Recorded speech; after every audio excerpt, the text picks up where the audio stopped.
शुभ प्रभातम। मैं भक्ति अग्रवाल, सहायक प्राध्यापक योगा विभाग, मैं श्री कृष्णा विश्वविद्यालय में आपका स्वागत करती हूँ। यहाँ पर मैं आपको बीए, बीकॉम, बीएससी, बीबीए, बीएचएससी second semester foundation yoga and meditation यानी योगा और ध्यान, इस पर हम आपको इसके पर चर्चा करेंगे और इसमें जो वैकल्पिक क्वेश्चन है उसके बारे में आपको जानकारी देंगे। सबसे पहले यहाँ पे पहला क्वेश्चन है जो योग, सबसे पहले मैं योग के बारे में बताना चाहती हूँ। योग क्या है? योग का मतलब होता है जोड़ना, जो आत्मा को परमात्मा से जोड़ता है। दूसरी ओर योग क्या है? स्वस्थ, यानी मनुष्य को स्वस्थ भी रखता है और अनुशासित भी रखता है। तो चलिए यहाँ पे देखते हैं हम पहला क्वेश्चन। योग के आदि गुरु हैं। यहाँ पे पहला है आपका ब्रह्मा, दूसरा विष्णु, तीसरा शिव और चौथा है आपका धन्वंतरि। तो यहाँ पे इसका सही उत्तर होगा शिव, यानी योग के आदि गुरु शिव हैं। आपका दूसरा क्वेश्चन है, योग की उत्पत्ति किस काल में हुई? योग की उत्पत्ति किस काल में हुई? पहला ऑप्शन है आपका वैदिक काल, दूसरा आपका मध्यकाल, तीसरा आधुनिक काल और चौथा है कोई नहीं। तो यहाँ पर इसका सही आंसर होगा वैदिक काल, यानी योग की उत्पत्ति वैदिक काल में हुई। तीसरा क्वेश्चन यहाँ पर है, योग के प्रवर्तक कौन है? योग के प्रवर्तक कौन है? पहला इसका है महर्षि वाल्मीकि, दूसरा महर्षि वेदव्यास, तीसरा महर्षि पतंजलि और चौथा है महर्षि पाणिनि। तो यहाँ पे इसका सही आंसर होगा पतंजलि, यानी योग के प्रवर्तक महर्षि पतंजलि हैं। चौथा क्वेश्चन, यहाँ पर योग दिवस 2023 की थीम क्या थी? स्वस्थ शरीर पहला, दूसरा वसुदेव कुटुंबकम, तीसरा योग और विज्ञान और चौथा है कोई नहीं। तो यहाँ पे सही आंसर होगा वसुदेव कुटुंबकम। योग दिवस 2023 की थीम वसुदेव कुटुंबकम थी, यानी पूरा विश्व एक परिवार है। पांचवा क्वेश्चन है, योग निद्रा क्या है? योग निद्रा बेहोशी की अवस्था, खुशी की अवस्था, तीसरा सोने या जागने की अवस्था और चौथा है स्वप्न की अवस्था। यहाँ पे सही आंसर है सोने व जागने की अवस्था, क्योंकि योग में व्यक्ति ना तो वो सोता है और ना ही वो जागता है। छठवां है, भोजन के उपरांत किया जाने वाला आसन कौन सा है? यहाँ पहला ऑप्शन है पद्मासन, दूसरा है सुखासन, तीसरा है वज्रासन और चौथा है पवक मुक्तासन। तो यहाँ पे सही आंसर होगा वज्रासन। भोजन के उपरांत किया जाने वाला आसन वज्रासन है। वज्रासन एक ऐसा आसन है जिसे हम भोजन के बाद कर सकते हैं, अन्यथा और कोई आसन करने में व्यक्ति को नुकसान भी हो सकता है। सातवां क्वेश्चन है, प्राणायाम में मुख्यतः क्या किया जाता है? इसमें पहला ऑप्शन है आपका आंखों पर नियंत्रण, दूसरा है श्वसन पर नियंत्रण, तीसरा सोच पर नियंत्रण और चौथा है मन पर नियंत्रण। तो यहाँ पे सही आंसर होगा श्वसन पर नियंत्रण, यानी अपनी सांसों पर हम नियंत्रण रख सकते हैं। आठवां क्वेश्चन है, ध्यान क्या है? ध्यान मस्तिष्क की तल्लीनता, स्वप्न, भोग और विलास। तो इसमें सही आंसर होगा मस्तिष्क की तल्लीनता, यानी अपने दिमाग की शांति जो ध्यान से मिलती है और एकाग्रता भी इससे बढ़ती है। नौवां क्वेश्चन है, योग की जान है? योग की जान है, पहला ऑप्शन है आपका प्राणायाम, दूसरा आसन, तीसरा शोधन क्रिया और चौथा है आपका बंद और मुद्राएं। तो इसका सही आंसर है प्राणायाम। योग की जान प्राणायाम है। अब यहाँ पर 10वां क्वेश्चन है आपका, योग क्रिया की संरचनाएं कितनी हैं? पहला ऑप्शन है आपका 6, दूसरा है 4, तीसरा है 5 और चौथा है 3। तो इसमें सही आंसर होगा 6। योग क्रिया की संरचनाएं 6 हैं, जिसे षट क्रिया कहा जाता है। 11वां क्वेश्चन आपका आता है, शीतकारी है? तो इसमें पहला ऑप्शन है आपका बंध, दूसरा है मुद्रा, तीसरा है आसन और चौथा है प्राणायाम।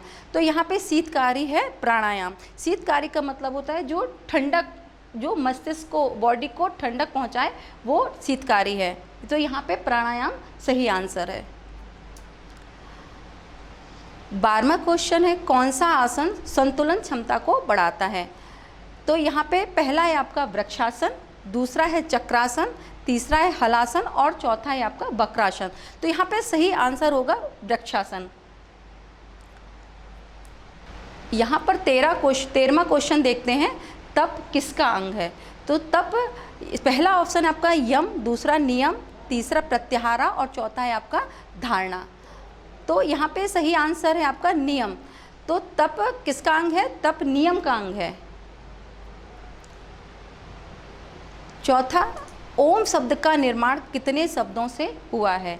ओम शब्द का निर्माण, पहला आपका ऑप्शन आता है 3, दूसरा है 4 और तीसरा ऑप्शन है आपका 2 और चौथा ऑप्शन है आपका 6। तो यहाँ पे सही आंसर है 3, क्योंकि ओम आ, उ और मा ये 3 अक्षरों से मिलकर बना हुआ है, जिसमें आपका आ जो है उत्पन्न को दर्शाता है और उ उन्नति को, और जो माँ है वो ब्रह्मलीन यानी मौन को दर्शाता है।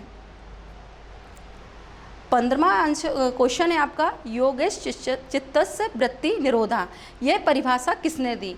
तो इसमें पहला ऑप्शन है आपका महर्षि वशिष्ठ, दूसरा महर्षि वाल्मीकि, तीसरा महर्षि रामदेव और चौथा है महर्षि पतंजलि। तो इसका सही आंसर है महर्षि पतंजलि ने। 16वां क्वेश्चन है यहाँ पर, ध्यान करने से मन होता है, ध्यान करने से मन क्या होता है?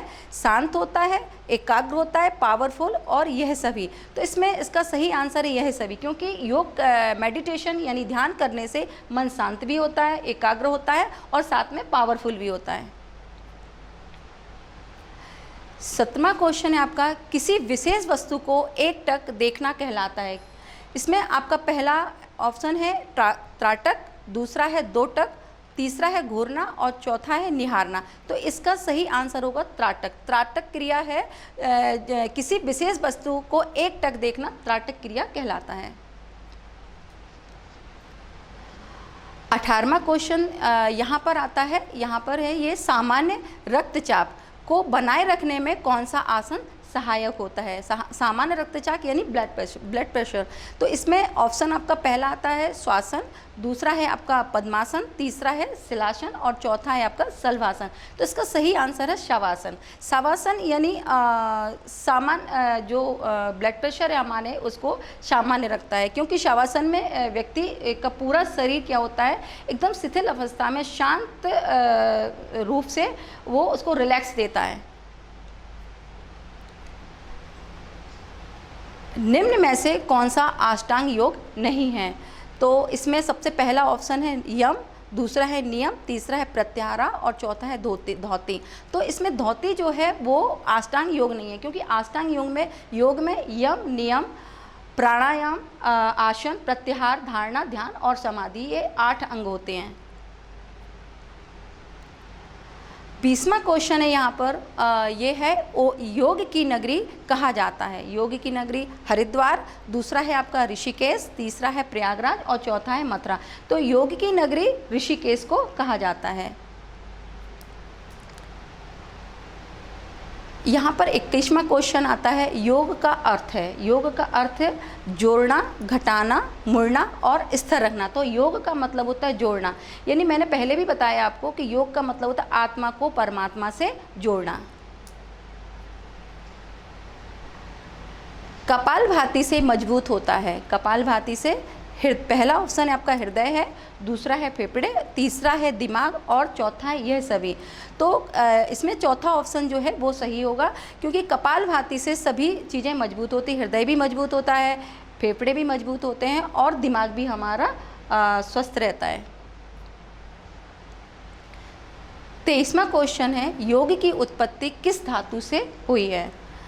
तो यहाँ पे आपका ऑप्शन है पहला यजु, दूसरा है योग, तीसरा है योग और चौथा है यम। तो इसका सही अर्थ होगा यजु, यानी योग की उत्पत्ति यजु धातु से हुई है। 24वां क्वेश्चन, योग का उल्लेख सबसे पहले किस ग्रंथ में मिलता है? तो सबसे पहले यहाँ पे ऑप्शन है ऋग्वेद, यजुर्वेद, सामवेद और अथर्ववेद। तो इसका सही आंसर है ऋग्वेद। ऋग्वेद में सबसे पहले योग का उल्लेख मिलता है। इसका 25वां क्वेश्चन है जो लास्ट क्वेश्चन है, यहाँ पर है योग में किसे पूर्ण व्यायाम कहा गया है? तो इसका पहला ऑप्शन है सूर्याभेदन प्राणायाम, उज्जयी प्राणायाम, गौणासन और सूर्य नमस्कार। तो सूर्य नमस्कार एक ऐसा व्यायाम है जिसमें एक तो सभी आसन आते हैं, प्राणायाम आता है, तो इसीलिए इसे योग का पूर्ण व्यायाम इसको कहा गया है। थैंक यू, धन्यवाद।